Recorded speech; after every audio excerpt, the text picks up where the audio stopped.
Hi, Dan.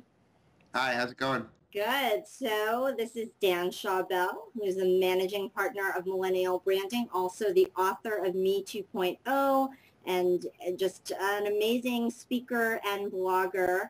And I'm really excited to have you, talk to our audience about your expertise in personal branding. I mean, you really made that your niche. And so just for, I don't think there's anyone who's unfamiliar with your work, but just so we're on the same page, if you could tell us what a strong personal brand is, how do you define that? What are you looking for to say, yes, that person is good at branding? Sure. So personal branding is about unearthing what makes you special and unique in the marketplace, and then communicating that through various mediums, social media or TV or however, to a specific audience, not going for everyone, not trying to be everything to everyone, being very niche. And that's what I've done for myself, and that's what I recommend other people do. Because if you try and take too much of the market or become a social media expert or a finance expert, you're not going to get the visibility needed to have a very successful career. So you want to target, let's say, a different demographic, being the personal finance expert for baby boomers or students, or geographically. So being the expert in Korea or a small town nearby. And that's how you have to start thinking, because when people search for experts online, if you've taken that niche, the probability that you'll come up is much greater than if you're competing with a billion sites to be the social media person or the finance person or the operations person. So being specific is really the key, really narrowing your audience and being the right person to serve that audience. So for me, it works two ways. One is millennials can connect with me because I'm their age. I'm going to turn 28 in September. And then older people see millennial branding and everything I've done. They're like, oh, he must know what's going on next in branding, and we're trying to get into that, and we're old, we don't understand it, so we'll hire him, and he'll enable us to get online and to grow our businesses that way. So it really works twofold. It's really fascinating. So to go back to what you were saying, who has a strong personal brand? Someone who's very specific in the people that they're going for. Someone who's very prolific, gets their voice out there, because if you're not seen and heard every single day, you'll be forgotten. It's all about being the top of mind brand.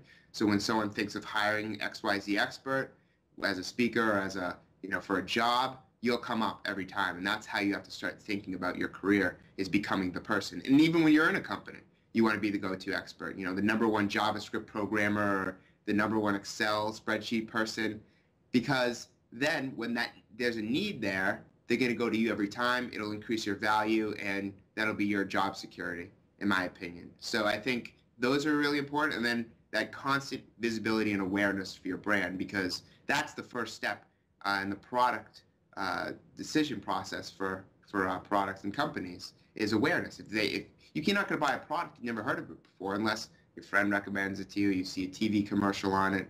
So you want to use all the mediums you can to get your message out there so that people are aware of you. Because if they are, they see what you can do based on what you've done in the past and based on your ideas currently through your blog or Twitter, then the probability that they'll want to work with you increases substantially. You talk about a lot of different mediums. You mentioned blogging and Twitter specifically. And I do hear from people that they feel like they can't brand themselves effectively without social media. So would you say that you'd have to be a social media expert to be good at branding?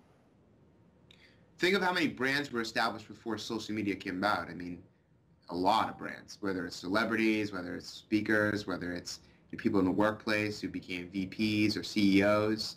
The reason why social media is so seductive, as you could say, is because it doesn't really cost much money. It's really all about your time and creativity. And so the more you put into it, the more you'll get out of it. And it is a good medium. It's how I've done it. It's how a lot of people have done it. But it's not the end-all, be-all, and you don't have to be on 5,000 social networks, because it's better to be on fewer rather than more, because you can invest more time and get more out of those, and you won't be too stressed out doing so. Got it. That's great advice. And you also mentioned that, sometimes it's the millennials who are gravitating towards you, and sometimes it's the older generations. Is your advice regarding branding different for the different generations?